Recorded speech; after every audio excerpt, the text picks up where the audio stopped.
To Aung San Suu Kyi, ladies and gentlemen, it's a historical moment.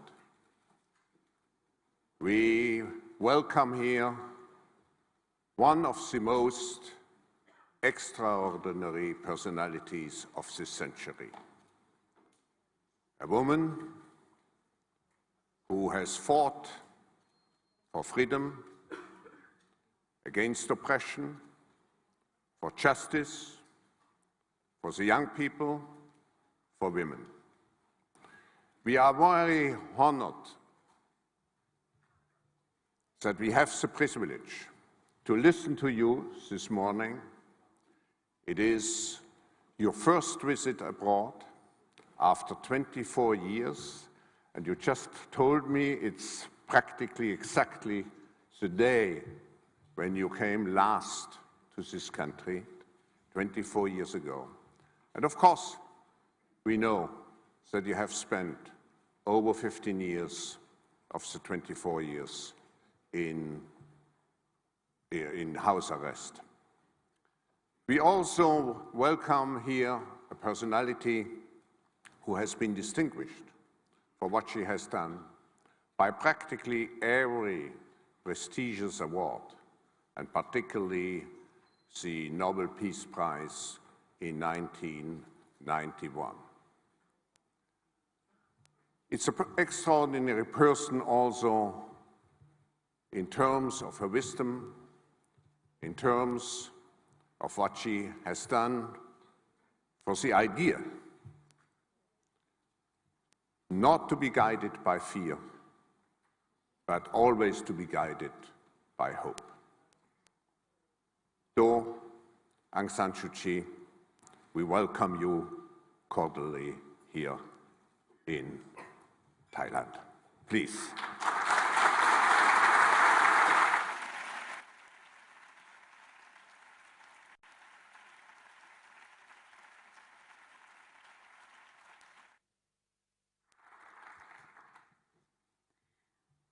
I would like to begin by thanking Professor Schwab and all the organizers of the World Economic Forum who made it possible for me to come here. It has been a very interesting and very valuable experience for me. I've managed to connect up with people from all parts of the world, and all of them have shown a tremendous interest in what is going on in my country. So this morning, I would like to talk about commitment to the improvement of that piece, little piece, not so little perhaps, of the world, whom some of us call Burma and some of us call Myanmar. Commitment entails dedication, firmness of purpose, perseverance, and clear objectives. I have been asked very often whether I think that the reform process in Burma is irreversible. Now, when people talk about the reform process, we have to question what they mean. When I was first released from house arrest at the end of 2010, people usually meant political reform. They were aware of the fact that political prisoners were being released and that there were steps towards national reconciliation. And as the NLD, my party, decided to re-register and take part in the electoral process, this was seen as a sign of inclusiveness.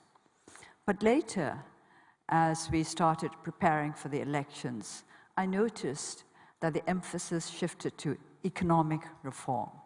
People, when they talked about reform, meant economic reform. With regard to that, there are many different opinions. I have heard people getting very excited over the momentum of reform in Burma. At the same time, I have heard others, some of them hardened entrepreneurs, saying, reforms? What reforms? So this is why I prefer to talk about improvements in our country, because reform could mean whatever it is that the person who is using the word may wish it to mean. But for me, reform means improvement to the condition of our people. Going back to commitment, when I'm asked this question, are the reforms in Burma irreversible?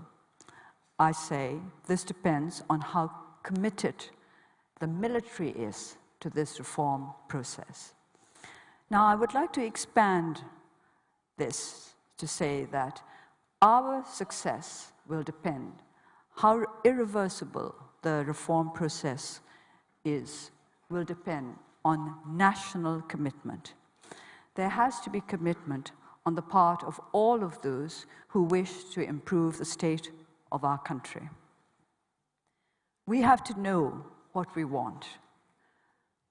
This is why I'm so much in favor of this very simple motto, improving the state of the world. We just want to improve the state of Burma. That's what we mean when we say reform. We do not mean the kind of reforms that may benefit any particular individual or group or organization, but the kind of reforms that will mean an improvement for our peoples in general. I deliberately use the word peoples because Burma is made up of many ethnic nationalities. We all make up the Union of Burma.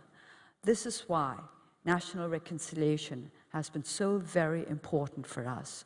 And now I think we should shift the emphasis from time to time from national reconciliation to national commitment, because it is national commitment that will bring us both national reconciliation and improvements in our material conditions.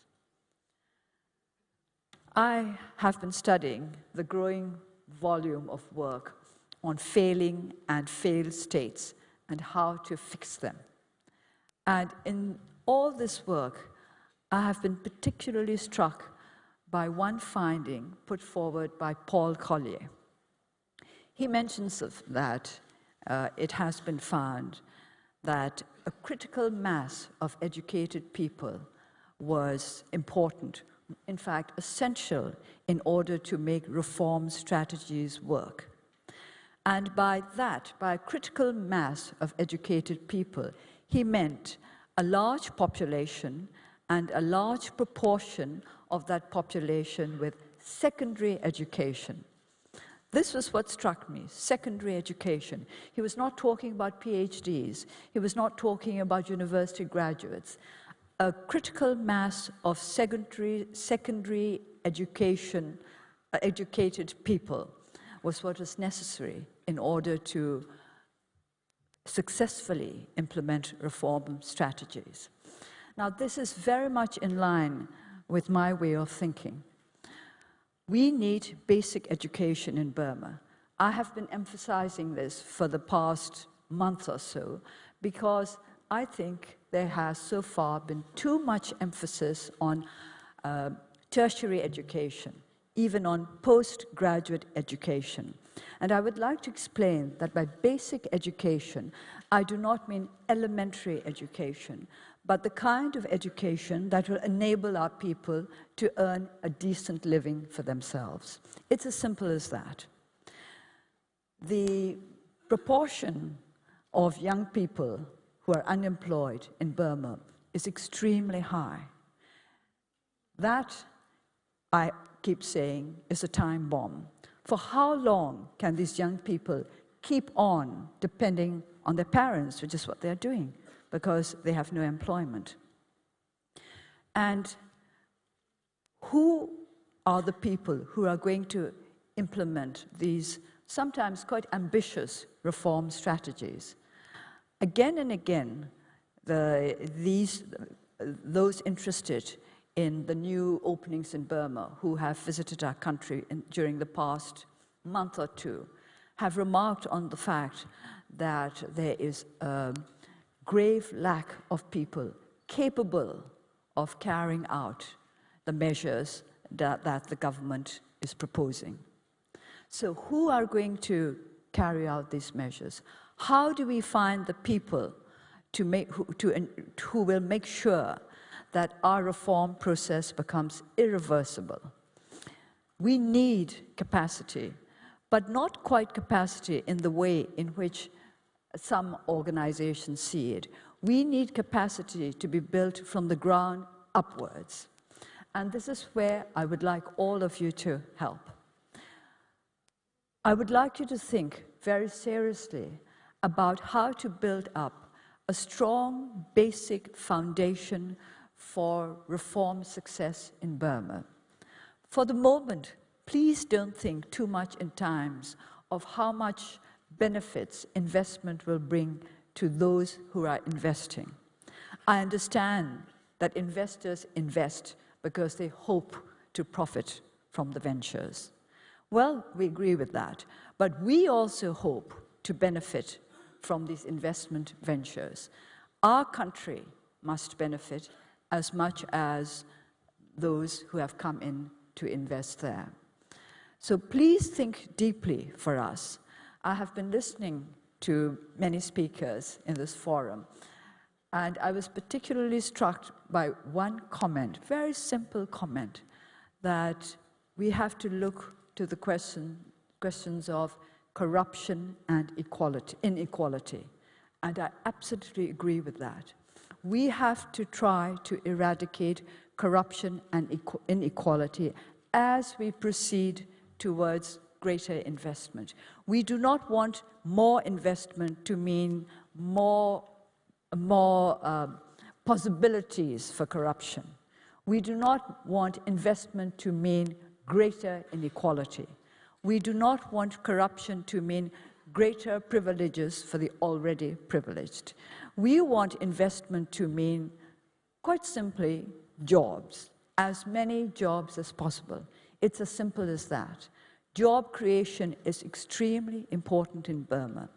And together with job creation must go training, the kind of training that will enable our unemployed young to take up jobs, vocational training.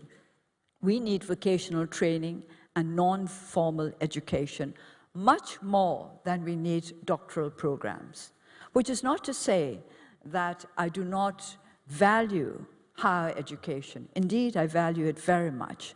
But we have to look to the needs of our country in a very practical way. So I'm speaking to you as somebody who lives in a society that is in great need of basic skills that will enable all our people to take part in our reform process.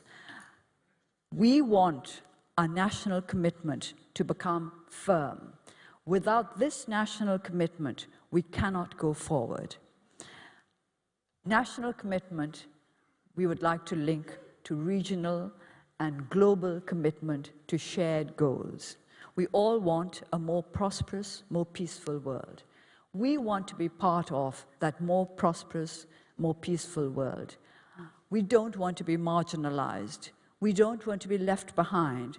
We don't want to fall by the wayside because we've chosen the wrong path. So I'm here not to tell you what to do, but quite simply to tell you what we need. And we want you to help us to find the answers. Many countries have grappled with corruption and failed, or are failing at the moment. I hope they will succeed at some time. We have to grapple with corruption. We want to succeed. I keep telling our people, it's true that we're behind everybody else, but that means we can learn from the mistakes of everybody else. And in that way, we will avoid making these mistakes, and as our well-wishers keep saying, we can leapfrog and get to our goal quicker than we might otherwise have done if we had not been aware of the mistakes made by others. So in this meeting, I would very much welcome suggestions from all or any of you. I don't think all, because I suppose there won't be time for everybody to make suggestions, as to how we can cope with the problems of a country which is yet still yet at a stage when we are working towards national reconciliation. You have to accept that we have not yet achieved it. So we are trying to achieve national commitment to national reconciliation and development. So please, ideas, suggestions, practical ones, and please think of the opportunities that Burma is offering the world as opportunities for you as well as for us. I will take any questions that Professor Schwab and all of you may wish to put to me, but that is all I have to say.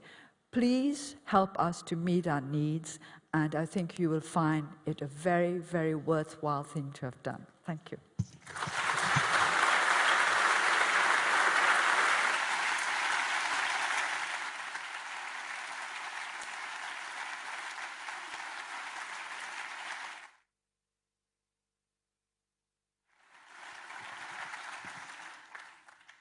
Thank you. Now, if I may just come back to two words and two definitions you used. One was improvements. Can I ask you, Aung San Suu Kyi, what would be the priorities which you would see for such improvements? I have to say job creation, because I'm extremely worried about the high level of unemployment in my country, particularly youth unemployment. As I mentioned earlier, that's a time bomb. Many of our young people are already following the wrong path. They sit around at tea shops, but what is worse, some of them sit around at toddy palm shops. And you know what toddy palm is, it's our cheapest alcoholic drink. So, and some of them have taken to drugs, some of them have taken to gambling. If this goes on, we will not be able to reform them, let alone reform our country. So I keep saying, what I'm afraid of is not so much joblessness as hopelessness. If our young people start losing hope, we will have a big problem on our hands. So job creation. If I may come back also to the other expression you used, the national commitment. In what form would you like to see this national commitment expressed? As commitment to national goals, rather than to goals that are really for the sake of empowering any particular group or organization. I think we need to empower our people. This is one of our first national goals. Without the empowerment of the people, it's no use talking about democracy.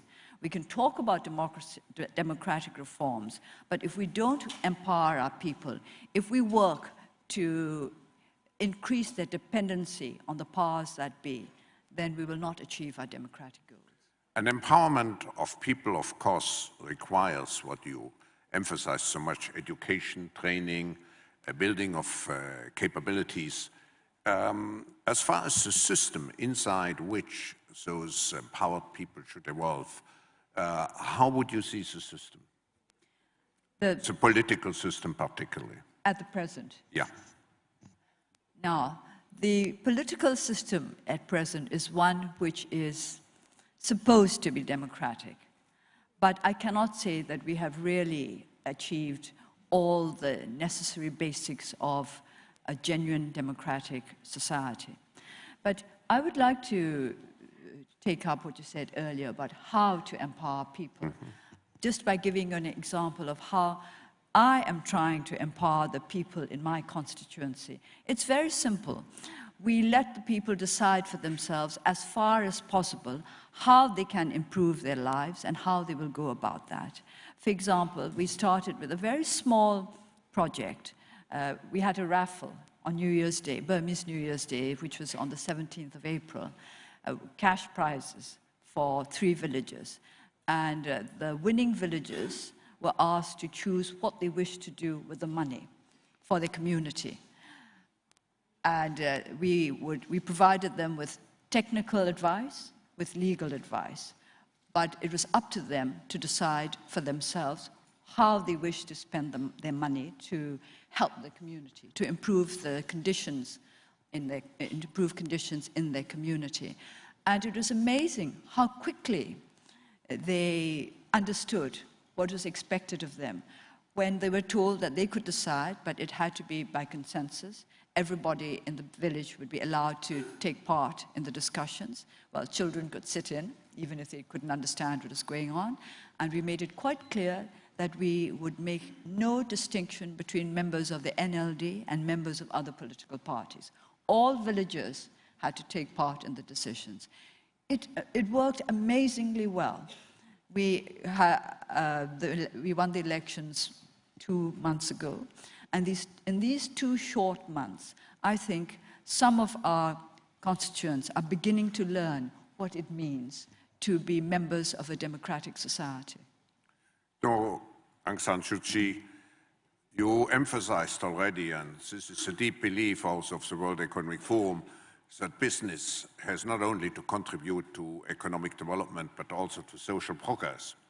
Now, in Davos, we were very fortunate that you addressed us already 3 months after you have been released from house arrest in 2010, so you had a communication 2011.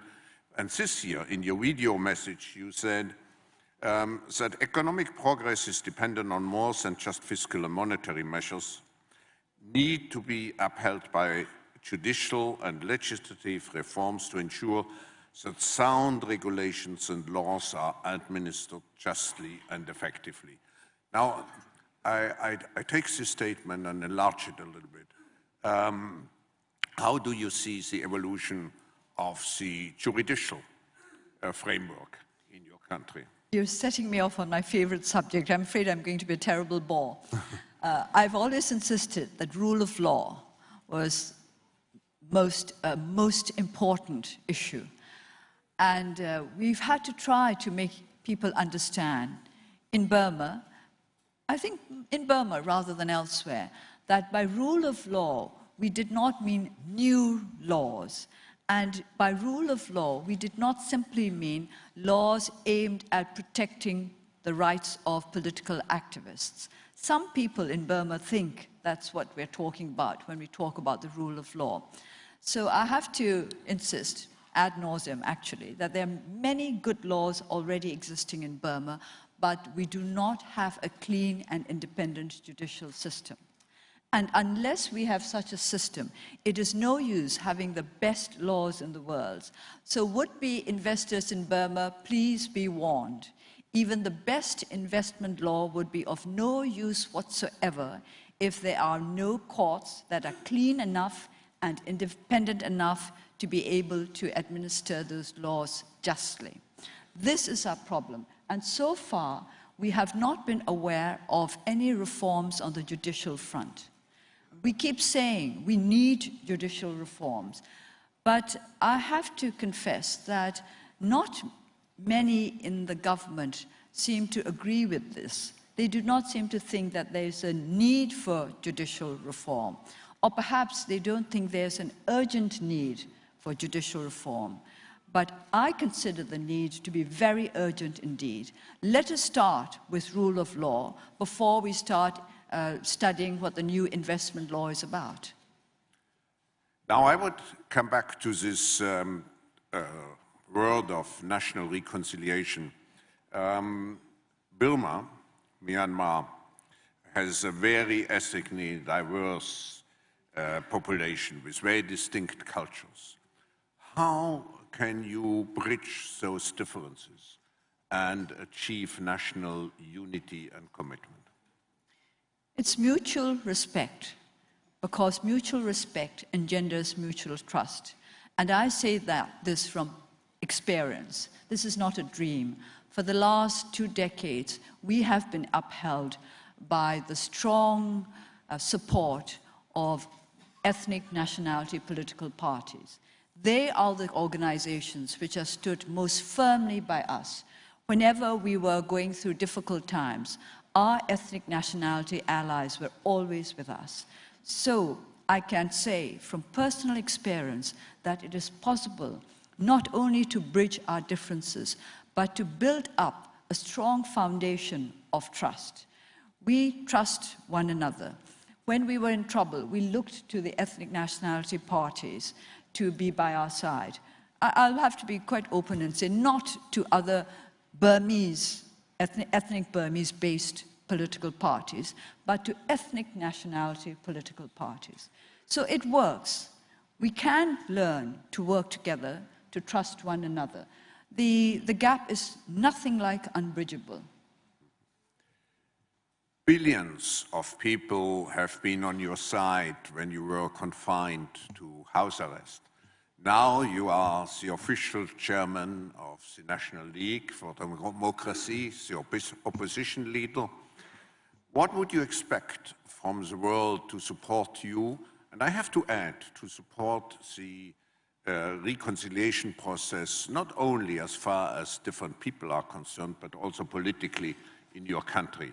How can we deal with the two sides, if I may ask you, well, we to need make sure, what we are doing today, but to make sure that the country goes into the direction of democracy, reconciliation, peace, and strong economic development?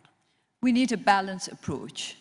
We would like the world to look at how much progress there has been on the political front, as well as on the economic front. I would not like you to be over-optimistic. I think optimism is good, but cautious optimism. These days, I'm coming across a lot of what I would call reckless optimism. That is not going to help you, it's not going to help us. So we need a balanced report. A little bit of healthy skepticism, I think, is in order.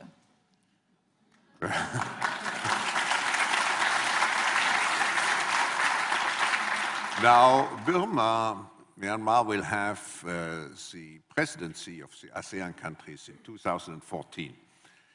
So that's in some way a benchmark. What would you see to be concretely achieved by 2014, and how should the ASEAN partners reflect on what they would like to have achieved by 2014? What will be achieved by 2014 will depend to a certain extent on the other ASEAN nations.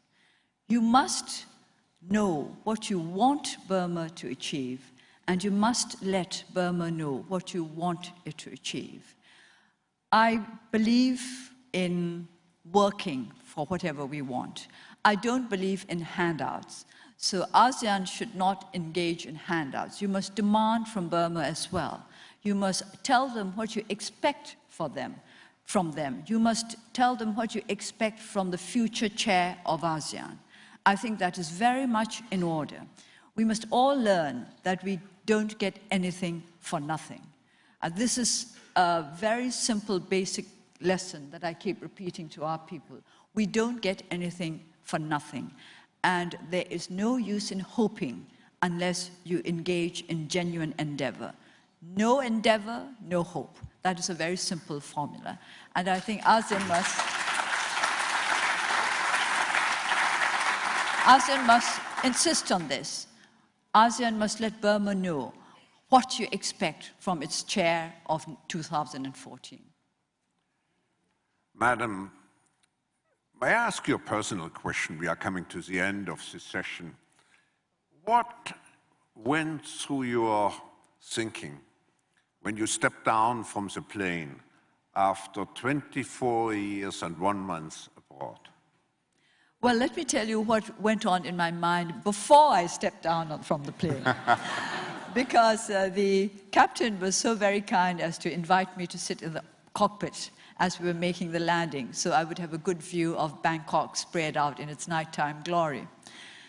And sitting in the cockpit, I looked at this very, very complicated control panel, very high tech. And it struck me that 30 years ago, my attention would have been riveted on that control panel. It would not have been engaged by all the lights below, because I've landed in New York, I've landed in London. In those past years, I'd seen, well, brighter lights than I saw that evening. But this time, I was completely fascinated by the lights because I had just left a Burma suffering from electricity cuts. I'd left Burma, when I left Burma 3 days ago, there were demonstrations, candlelight demonstrations going on all over the country, protests against electricity cuts that had been plaguing us for a month or so. And I thought, 30 years ago, the scene that met my eyes on landing in Bangkok would not have been very different from what would have met my eyes on landing in Rangoon. But now the difference is considerable. And this is what went through my mind. I have to say very frankly that what went through my mind was, we need an energy policy.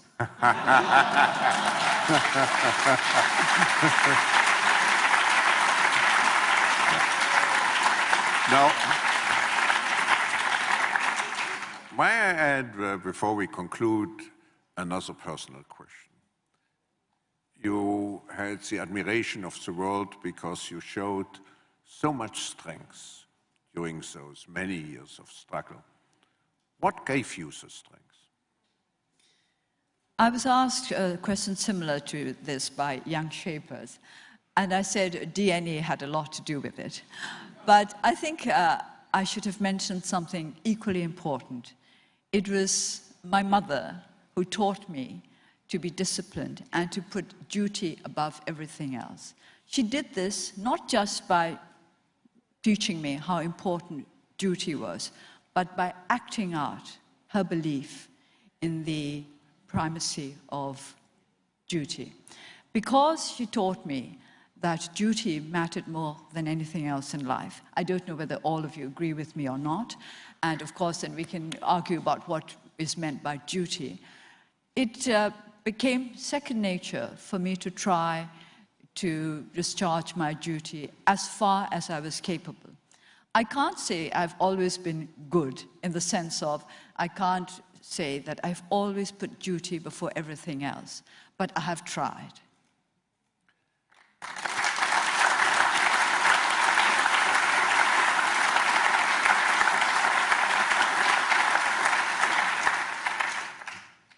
We are coming to the end of this session, and Burma is blessed not only with natural resources, but with great human resources, as we just experienced over the last half an hour. Thank you so much for giving us the privilege to participate in this historical meeting. And I can certainly speak on behalf of all the participants if I say you have also in the future, in a very difficult situation, it will be difficult, but I think we all can be hopeful. You have all our support. We want to contribute to a Burma which corresponds to your objectives: peaceful, just, great engagement and empowerment of people, and particularly also a country with an engaged, young, and capable and well-trained young population. So thank you again, Aung San Suu Kyi, to be with us this morning. We wish you all the best. Thank you very much.